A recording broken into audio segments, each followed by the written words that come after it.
DeSantis increasingly has been in a tough position. How do I differentiate myself from Trump? First, he said, quote, "It's silly season," which might be the lamest possible comeback that I've ever seen. But I actually thought this was a revealing one. He is asked whether or not a Trump endorsement matters for him. And you can just see him contort and become extremely uncomfortable. He blinks like 61 times in 30 seconds as the person who flags this for us. Everybody just take a listen. For those who are listening, we're going to describe it to you on the other side.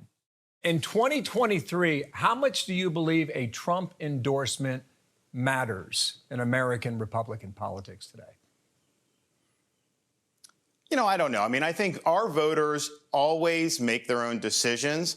And they consider, obviously, endorsements. And at that time, when he was president, his was the big enchilada. But our voters want to look at you and size you up. And they take the responsibility very, very seriously. So, look, he's blinking there. He's like, and clearly did not take well to answering that question. He's very clearly, lots of body language. He's very uncomfortable. I've been paying close attention to DeSantis. And look, he does not open himself up for a lot of interviews. Rupert Murdoch apparently loves Ron DeSantis. And so he's been calling him all the time and convincing him to do interviews. So DeSantis did this print interview with the Times of London. It's like a conservative paper that Murdoch owns. And he gets real testy whenever you press him on the specifics. One of them was on Ukraine, and they were asking him, like, okay, do you agree with the Trump position on Ukraine? And he basically cut him off and was like, okay, let's, go ahead and move on here. Now, to one extent, look, all politicians do that whenever they get uncomfortable, but also is showing a little bit that whenever it gets into the weeds, he's not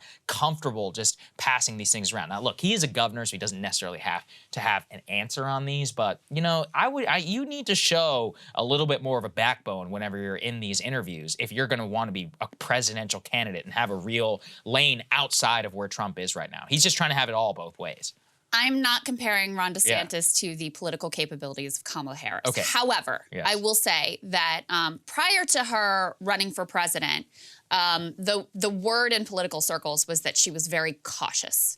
And even with potentially friendly media personalities, she was very careful about what interviews she did. She had to be fully prepared. She's one of these that always the aides would be like, all right, what specifically are you going to ask her about before she got in there?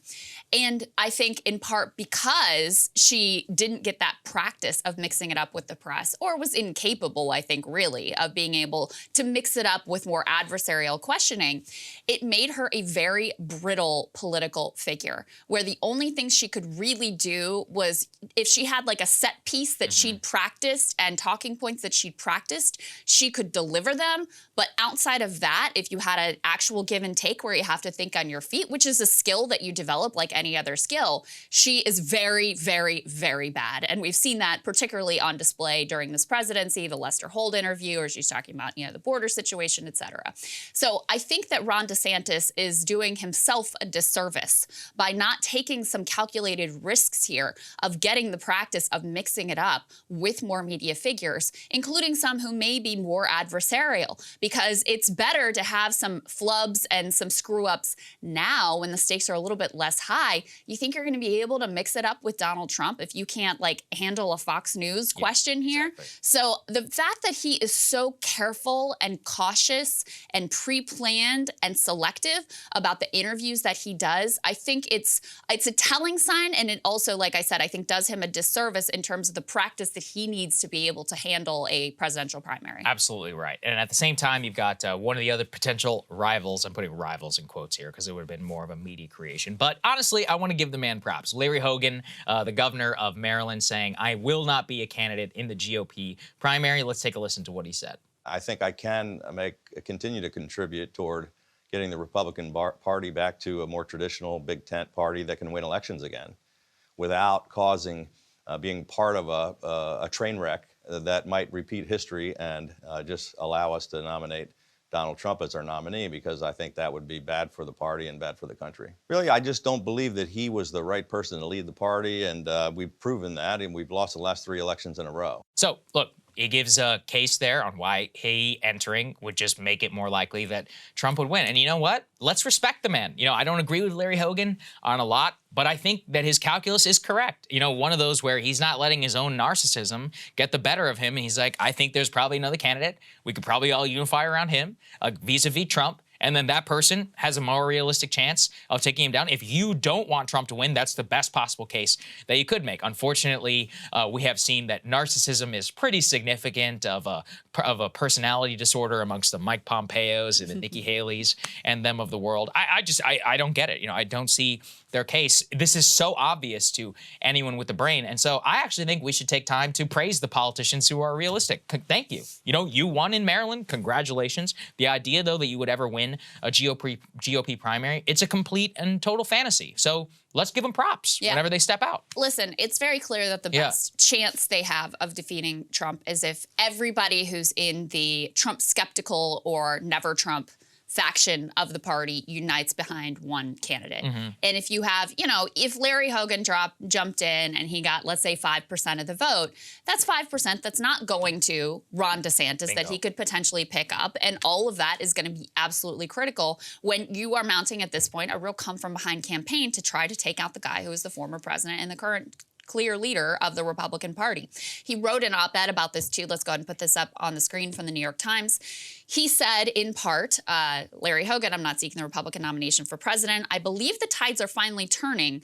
Republican voters are growing tired of the drama and are open to new leadership. And while I'm optimistic about the future of the Republican Party, I'm deeply concerned about this next election. We cannot afford to have Mr. Trump as our nominee and suffer defeat for the fourth consecutive election cycle. To once again be a successful governing party, we must move on from Mr. Trump. There are several competent Republican leaders who have the potential to step up and lead, but the stakes are too high for me to risk being part of another multi-car pileup that could potentially help Mr. Trump recapture the nomination. I think all of that is very, well, I would say, I believe the tides are finally turning part is maybe a little bit of wishful thinking. But in terms of the strategic calculus here, it's very clearly thought out. And I think very obvious that, the best chance that they have is to unite behind one person. Yes, I just am in favor of people being realistic here. Like with all these, politicians, everybody tries to look at the Obama campaign of 2008 as come from behind. Obama, first of all, was an already sitting senator. He was coming up against Hillary. He had a hell of a lot of money and also an organic actual base of the party that wanted him to run. He used that to differentiate himself from Hillary and able to win those come from behind campaigns. But he was starting off almost from a DeSantis level of support before he ended up winning that primary. You have to have much more name recognition. You can't be one of these one percenters. In fact, I went back and looked. There is not a single candidate who's won a major party nomination who started off at 1 or 2%. Almost every single one of them had massive name ID. The only example you might be able to point to is a Bill Clinton, but even Bill Clinton had been a governor for 12 years. He was the head of the committee. He'd given major speeches at the Democratic committee whenever that type of stuff mattered. And he was polling at, 10, 15%? He got third in New Hampshire, eventually was able to come back and win it in the New York primary. But even he did not start off from even close to the handicap that a lot of these people would be starting off from. So there's no historical basis for a lot of these people's candidacy. It would be one thing, it is a different time now, social media, whatever. It would be one thing if these weren't individuals who had already long been on the national scene. When I'm thinking about Nikki Haley, Mike Pompeo, et cetera, et cetera. Right. But the American people kind of know who you are. They kind of seen you in action, and they aren't supporting you yet. So what are you going to put into a campaign that is going to dramatically ultimately shift that? So I think especially for the folks who have been in the political world, on the political scene for a long period of time, and they're still polling at, 5, 7, 10% sometimes in the case of Mike Pence, I think it is unlikely that you are going to shift that dynamic, especially when, listen, they maybe had a chance to kind of, stick the knife in Trump right after January 6th. He was very vulnerable. The American people were absolutely disgusted, some of his media allies, some of his top allies, and they backed away from that. And you're never going to get that opportunity back ultimately. Also, in the wake of the midterm elections, that was when he was kind of at his weakest. It was really clear he was an electoral liability, especially his election conspiracies. In terms of the midterm results, DeSantis had a great night ultimately in Florida. And nobody really moved into action to try to take him out then either, because they're all dealing with this prisoner's dilemma of they know whoever goes after him is likely to get nuked. So they're just hoping that somebody else is going to do their dirty work for them. And ultimately, no one is. They're not going to come to your rescue. If you want to take out Trump, you have to be able to make a cogent case against him that is going to land with the Republican base. I have yet to see any evidence that any of these people are up to the task. That I agree with. Hey guys, ready or not, 2024 is fully upon us now, and Saagar and I have been brainstorming ways that we can really up our game for this critical election. Yeah, we rely on our premium subs to expand our coverage, to add staff, to upgrade the studio. We just want to give you the best independent coverage of this election, which is possible. So if you can help us out, become a premium subscriber today, breakingpoints.com, or the link is down here in the description video. It really means the world to us, and if you like what we're all about, this is the best possible way to keep us 100% independent, working only for you.